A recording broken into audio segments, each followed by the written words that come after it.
Story begins with a young married couple, James and Sophie, carrying an old sofa into their modest New York apartment. They're close, humble, and happy doing things their own way. Sophie enjoys the simplicity, and James, despite being the son of a wealthy businessman, has chosen to step away from his father's fortune to live modestly. Then, everything changes when James gets a phone call. His father has passed away. Suddenly, James inherits everything: his father's estate, a massive tech company, and all the responsibilities that come with it. Overnight, their lives shift. They move out of their small apartment into a sprawling suburban mansion. It's cold, quiet, and way too big for Sophie's taste. The house comes fully staffed. There's a maid, a cook, and a housekeeper named Rosa. On their first morning in the mansion, James gets ready for work early. He tells Sophie about the new responsibilities at the company and his plans for the upcoming project. Sophie, still in bed, looks emotionally withdrawn. After he leaves, she heads downstairs and finds the staff already working. The maid offers her coffee, but she declines and walks away, uncomfortable with others doing things for her. She goes to her room and starts focusing on her art. A little while later, the maid checks in again to offer lunch. Sophie turns her away, asking to be left alone. She's clearly unsettled by the sudden shift in lifestyle. She's never lived in a place like this, and it shows. That night, James comes home exhausted from work. The house is quiet. He finds Sophie in their bedroom, sitting on the bed, waiting for him. She gently tells him that she let the staff go. She says she gave them 2 years' worth of severance pay and felt they hadn't been happy working there anyway. James is caught off guard. He argues that the house is too large to manage alone, but Sophie doesn't want a life built around people waiting on them. She prefers simplicity, even if it means more work. Even with everything weighing on them, Sophie helps him let it go for a while. They lie close, holding each other, letting the world fall away. As time passes, the pressure builds. James, already buried by the weight of running his father's company, now finds himself fixing broken tools and dealing with household tasks like mowing the lawn. He's frustrated, burned out, and barely keeping up. Sophie tries to manage things herself, but she struggles to adjust. The house is big, the silence is heavy, and neither of them feels settled. Looking for solutions, James talks to his assistant. He brings up a project his father had been approached about before, an advanced robotics program developing lifelike androids for home use. That same morning, they visit the lab. Sophie isn't comfortable with the idea, but she reluctantly agrees. There, a scientist named Julian introduces them to the androids. They're eerily human in appearance and manner. Most of them are designed as female domestic workers, which makes Sophie visibly uncomfortable. She hesitates, unsure of the idea altogether. After the initial demonstration, Sophie and James step outside to talk. She's uneasy, questioning the ethics of bringing something so human-like into their home. James tries to calm her down, telling her the robot is just a tool, no different than a washing machine or a vacuum. Still hesitant, Sophie finally agrees, but only if they choose a male model. Then, they choose Henry, a male android. He's calm, obedient, and looks like a real person. Julian demonstrates his programming. Henry follows commands without hesitation, even the ones meant to show he has no will of his own. He's simply a machine built to serve. Julian explains the basic instructions and reminds them that the android is capable of gradual adaptation. It learns over time. Sophie remains unsure, but with the housework piling up and James at his limit, they agree. They bring Henry home. He quickly settles into the household routine. Early in the morning, he starts preparing breakfast for James, moving smoothly through the kitchen. He politely asks Sophie if she'd like something as well, but she declines. Later, she spots him outside, trimming the lawn. From the window, she watches, expressionless, maybe even thoughtful. She doesn't say anything, but something about the scene holds her gaze. As James gets ready to leave for work, he urges Sophie to let Henry help out around the house, but she still isn't ready. He reminds her that Henry isn't a person, just a tool designed to make life easier. Sophie doesn't look convinced. She's not ready to treat him like a machine, even if she doesn't say it out loud. Later that morning, Sophie walks into her room after a shower and begins to dress, only then noticing Henry quietly cleaning in the corner, watching her. She freezes, startled, then firmly tells him to get out. As soon as Henry leaves the room, Sophie calls James at the office. She sounds uneasy as she tells him what just happened, but James brushes it off, saying Henry is just a machine like he always does. He tells her they'll talk later and promises to come home early. At the office, James is already under pressure. Roland, his assistant, brings bad news. The company is falling behind, and investors are losing confidence. That night, James asks Sophie to come play a game with him, but she's not in the mood. When she turns him down, James says he'll take Henry instead. Sophie reminds him that Henry's still charging, but James doesn't seem to care. He says it'll be fine. Soon after, James and Henry arrive at the racquetball court. They warm up, grab their rackets, and get ready to play. Before they begin, Henry asks what difficulty level he should match. James chooses amateur. The game begins, fast, aggressive, and competitive. As they play, James gets frustrated and shouts out loud. Henry stops and looks at him confused. He asks what James means when he shouts God.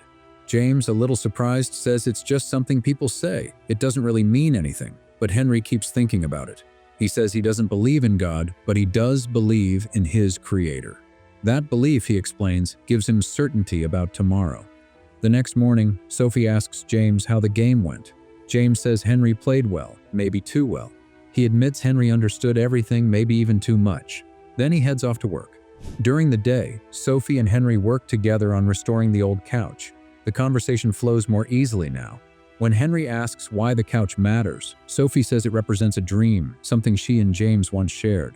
Henry listens carefully and asks if she ever dreams. She pauses, then asks if he does. He tells her he doesn't. He's not programmed for that. Sophie listens closely, a little more drawn in than before. Later that evening, James tells Sophie he's invited a few guests for the weekend, his father's old friends. Sophie isn't thrilled. She says the house still doesn't feel ready, and neither does she. But James doesn't seem to notice. He insists it'll be fine and heads out early the next morning, leaving her to handle everything. With James gone, Sophie and Henry spend the day doing chores together. She guides him through tasks. It feels oddly natural. At one point, she gives him a book, one she had once planned to share with James, but never did, lost in his work and distractions. Henry accepts it, and she seems lighter because of it. As Sophie gets ready to head into town, James asks her to pick up a part they need. She asks him again to repeat it. She nods, says nothing, and leaves quietly. While working, Henry picks up on the distance growing between them, noticing the small signs James seems to miss. James starts to realize that Henry is learning more than just mechanics. He's starting to read them both. Henry brings up a fear in his programming. He worries about being replaced, that when he becomes outdated, they'll throw him out. James is surprised to hear this, but doesn't say much. Later that evening, the guests arrive. Over dinner, Henry moves through the room with quiet ease, serving the meal. Sophie compliments his cooking, and things shift. He shares a line from the book she gave him. The table goes quiet, then everyone leans in. It starts to feel too personal.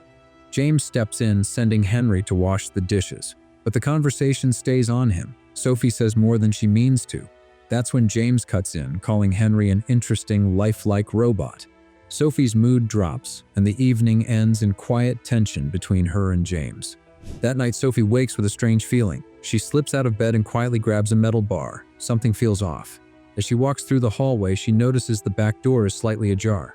Cautiously, she steps forward and looks outside. In the moonlit yard, she sees Henry lying naked in the grass. She walks out to him, unsure what she's seeing. As she kneels beside him and gently calls his name, he opens his eyes and smiles faintly, saying he was dreaming, that he was human. She helps him up and they walk back toward the house. At the door, James appears. Sophie explains what happened. Henry was outside, and she found him like that. He's weak, barely able to stand. James steps in, helping him inside. The next morning, Julian visits the house to check on Henry. He says it was just a minor malfunction. Sophie mentions the dream, the certainty in Henry's eyes when he spoke of being human. Julian listens, then warns her Henry is programmed to please. If treated like a human, he may begin to behave like one, and much faster than expected. After Julian leaves, the tension erupts. James blames Sophie for crossing lines, for treating Henry like more than a machine. Sophie snaps back, saying she's only been trying to make things work, exactly as he'd asked. The argument hangs in the air. Sophie walks away, her bedroom door clicking shut behind her. Later, James confronts Henry in the bathroom. He repeats it. "You're just a machine." To prove it, James hands him a razor, asking him to shave his beard. Henry says nothing. Calm and steady, he begins to shave James, showing no emotion. James watches his reaction. Cold, detached, almost searching. To him, Henry is just a tool performing a task. Later that day, James sits with Roland at the office. The tension is high. Roland delivers more bad news, another project delay. The company is falling behind, and investors are starting to lose confidence. Back at home, James finds a letter from Sophie, brief but tender, mentioning the finished couch and the tidied bedroom.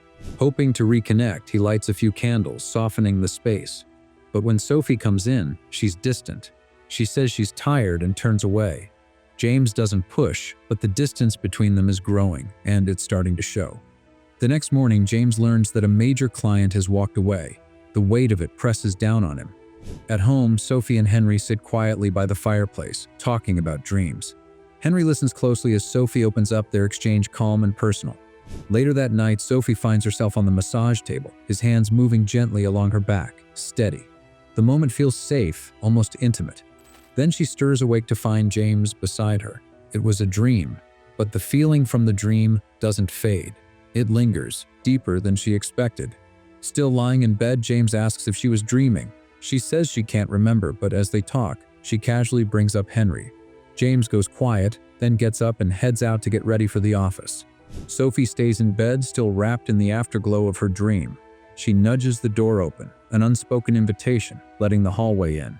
For a moment, she lingers in the stillness, until a soft creak from the door behind her pulls her back. She gets up and sees Henry leaving, watching her just as she'd expected. Their eyes meet. She asks what he's doing, and he replies, saying he's only doing what she wants. Later that morning, as James gets ready to leave for the office, he pauses by the window. Outside, Sophie is by the pool, laughing with Henry, closer, more relaxed than usual. James watches for a moment, silent, uneasy. Instead of heading to the office, James drives straight to Julian, looking for answers. He says Henry is crossing lines, getting into Sophie's head, maybe even their bed. Julian, unbothered, brushes it off, calling Henry just a mirror with muscles. He suggests replacing Henry with a different unit, but James refuses, knowing it would only make things worse for him. Frustrated but with no clear solution, James heads home. Back at home, James confronts Henry, tense and direct. He demands he stop flirting with Sophie, accusing him of crossing the line. Henry calmly explains he's only trying to please both of them. It's part of his programming. James insists that no one, including Sophie, wants him acting that way. He also tells him to stop reading with Sophie or talking about books. It's not his role. He ends the conversation by sending Henry back to his docking station. Instead of heading to his docking station, Henry waits in the kitchen. When Sophie enters, he calmly tells her everything. What James said, what he was told not to do. She listens, her face tightening with frustration. Without a word, Sophie heads upstairs. In the bedroom, Sophie tells James she's leaving for a few days. James accuses her of getting too close to Henry, crossing a line. Sophie fires back, saying it's James who pushed her away, always distant, always controlling. They argue, intense and fast. The fight leaves them raw. Sophie storms out and leaves the house. Later, James stands at the sink, tense. He calls for Henry to bring the shaving kit.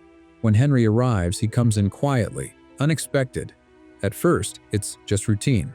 But something shifts. The tension builds. James doesn't stop it. It's not about desire, it's about control. What follows crosses a line, but neither of them says a word. The next morning, Henry has already made breakfast. The house feels quieter. Sophie still hasn't returned. James starts to say something to Henry, then stops himself and leaves. At the office, James tries to refocus. The deal he thought was dead is suddenly back, and this time, on better terms. Back home, Sophie has returned.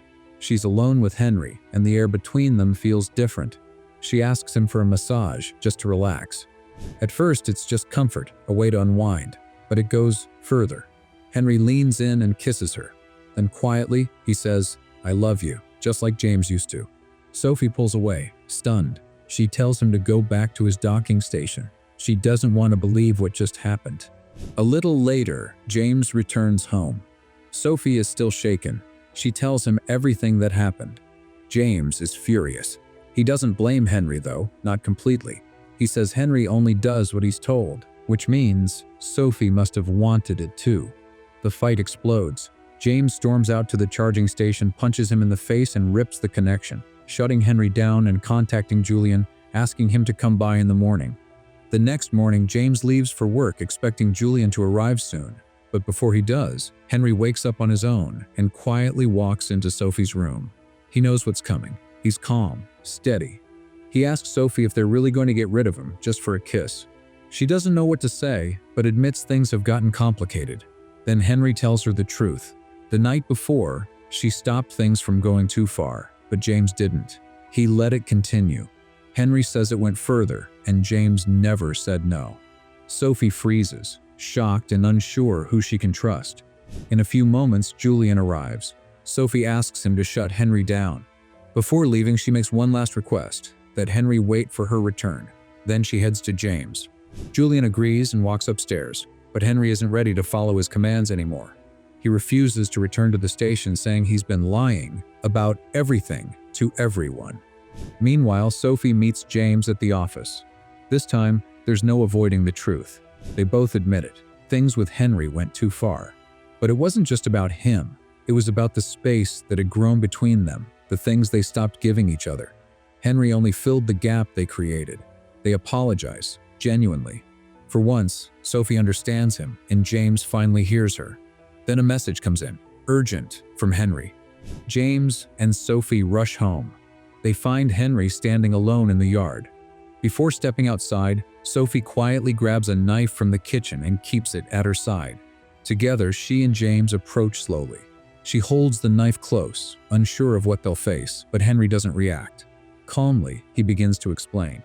Julian's project was never about building robots. These weren't machines. Henry wasn't created. He was taken, a real boy, abducted years ago and reprogrammed to believe he was something else. Then, the truth breaks wide open. Henry looks toward the sky again, broken. James acts fast. He contacts the authorities and heads straight to Julian's company. Investigators move fast, shutting the place down, seizing records and questioning everyone. What they uncover confirms the worst. Julian's operation wasn't building robots. He was using real people, taken, reprogrammed, and sold as machines. In a hurry, they return home with the police, ready to arrest Julian. But it's too late. When agents come to the property, Julian comes unexpectedly, shooting two of them. He tries to kill James and Sophie, but Henry intervenes. He attacks Julian, kills him, and then walks off into the woods. They wait, unsure of his reaction, then follow. But it's too late. They find Henry's body lying in the yard, a knife beside him. He took his own life. Years pass. Sophie and James sit in the park, watching their son play in the grass. They call his name, Henry. It's a new beginning, but some memories never leave. Thanks for watching. Be sure to subscribe and turn on notifications for more videos like this. There are amazing stories coming your way. Take care, and see you next time.